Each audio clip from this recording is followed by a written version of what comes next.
I don't know if you can tell, but I really fucking like Star Wars. Okay, today we are talking about Star Wars Battlefront 2. No, I'm not talking about the one released in 2005. Still one of my favorite games ever, by the way. No matter what other people tell you, people actually say that I'm not a Battlefront fan because I think that that game has problems. Spoiler alert, every single game ever has its own problems. Nonetheless, though, I'm going to be talking about the inevitable sequel to the one released back in 2015 by EA, developed by DICE, Star Wars Battlefront, of course, and if you follow my channel at all, you know that I have a very storied history with this game, and it's got a lot of problems that I've been very vocal about, going as far to annoy a lot of the current online community about that game. And that's really a shame, because I don't think it's a terrible game, I just don't think it's that engaging, nor is it really a worthy sequel to the Battlefront franchise of days past. But there are a few things that can be done to alleviate that, so that's going to be the topic of today's video, so let's get right on into it then. Battlefront 2 is going to happen, and I want to make sure that it's the best game it possibly can be, and it's a little bit more towards the old style of the Battlefront games, rather than what we got in 2015, which was a very watered down and frankly unfinished mess. It's only just now with the release of all the expansions that it feels like a fully fledged release, a full game, and unfortunately they're feeling the big setback, especially on PC right now, with a very low player base. So you get all these DLC packs and then nobody's playing them, or people don't have all the same ones as you do, so it dilutes the player base, it splits them up even more, and that is a huge problem in this game right now. You'd be hard-pressed to even play certain game modes. There are certain ones like Turning Point that are very hard to even get into a match for. So how do you alleviate things like that? Well, there's a couple ways to do it, and one of them is to release less DLC packs, limit it to 1 or 2, and make them big full-fledged expansions, and you're going to see a lot more success that way, with the player base sticking around a lot longer. Builds more hype for them as well, and you feel generally like you've got a better package and you've spent your money a lot better once you start playing them. And the other way is to make all these modes available offline. And this is a huge thing for the Battlefront series because historically, the majority of that game, I would wager, has been played offline. When I was playing it as a kid, I wasn't playing it for the multiplayer specifically. In fact, for a big portion of its life cycle, I didn't even have internet. Yeah, I lived in rural Canada.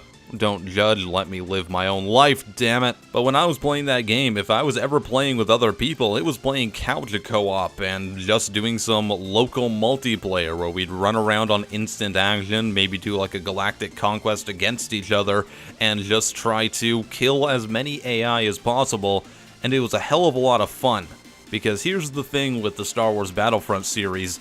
People often compare Star Wars Battlefront to the Battlefield series, and while that's definitely fair, I mean, there's certain game modes that have been lifted out of it too, as well as the general gameplay structure, I'd wager that most of your time spent is more akin to playing games like Dynasty Warriors, oddly enough, rather than playing a big multiplayer FPS. Yes, I just compared Star Wars Battlefront to Dynasty Warriors, but hear me out here. When you're playing Dynasty Warriors, what are you doing? You're in a big open map that's been set up to allow you to literally destroy as many AI as humanly possible.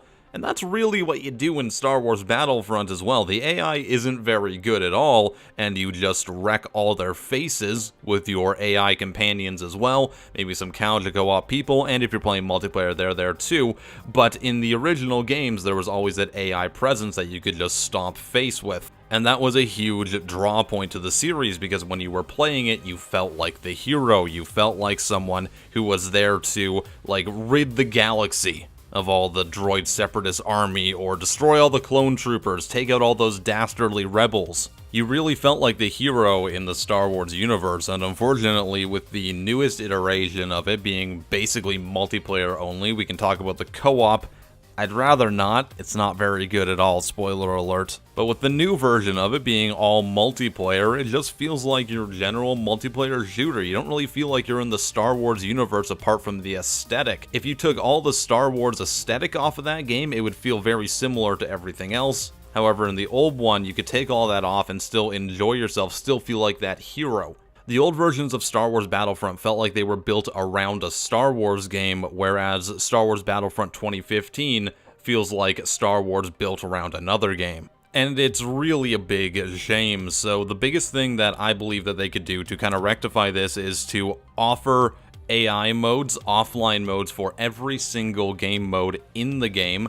And it's great that they've done that with the Walker Assault modes in the current game, but we need more than that. I need more than the vanilla Walker Assault maps to tide me over with multiplayer, and it should be available on release. I think a lot of people were very disappointed by that when they heard that it was going to be basically multiplayer only. Getting back to that co-op game mode, it's really not very good at all. There was that multiplayer, basically TDM version of it as well.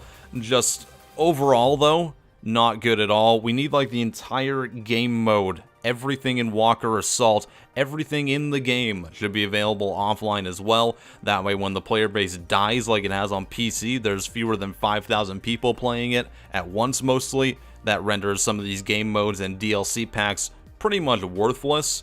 Then if we have this AI capability, it makes everything just run way smoother.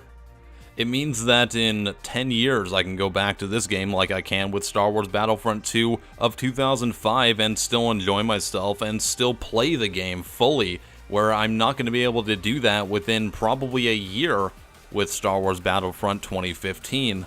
And that's really sad, because I do think that game has merit. It just needs a little bit of tweaking, and it needs to adhere back to the formula that originally made people turn Star Wars Battlefront as a series into a cult classic.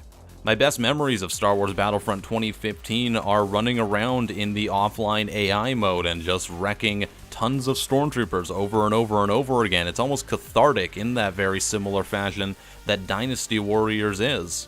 And I'm not even saying that they need to adhere to exactly what I want with the game. I think they just need to adhere to what classic fans of the series want, as well as fans of the new game, because you guys matter too.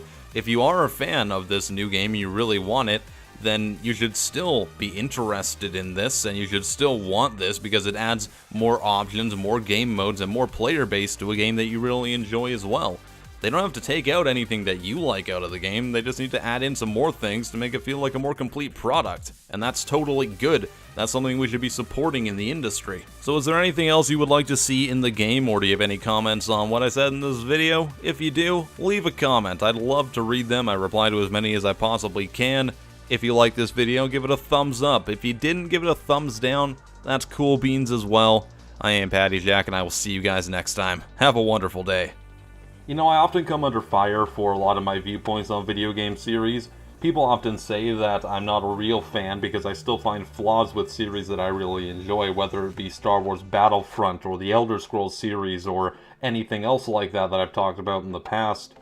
The thing is, though, part of being a real fan, a true fan of a game series, is recognizing when they have flaws and trying to alleviate those flaws, trying to offer a way to fix any flaws that are within the game itself, and that's what I'm trying to do. It's not out of malice that I say that Star Wars Battlefront 2015 has flaws or anything. It's purely because I want to see the game be the best it possibly can be. And if people have a problem with that, then I gotta ask, what are you doing with your life where if someone says one bad thing about a game franchise that you spend all your time playing, that, you know, you have like a little meltdown in the comments section? Kinda screws my head a bit here. Also, I can hardly breathe in this thing. Holy crap. I think I'm gonna pass out.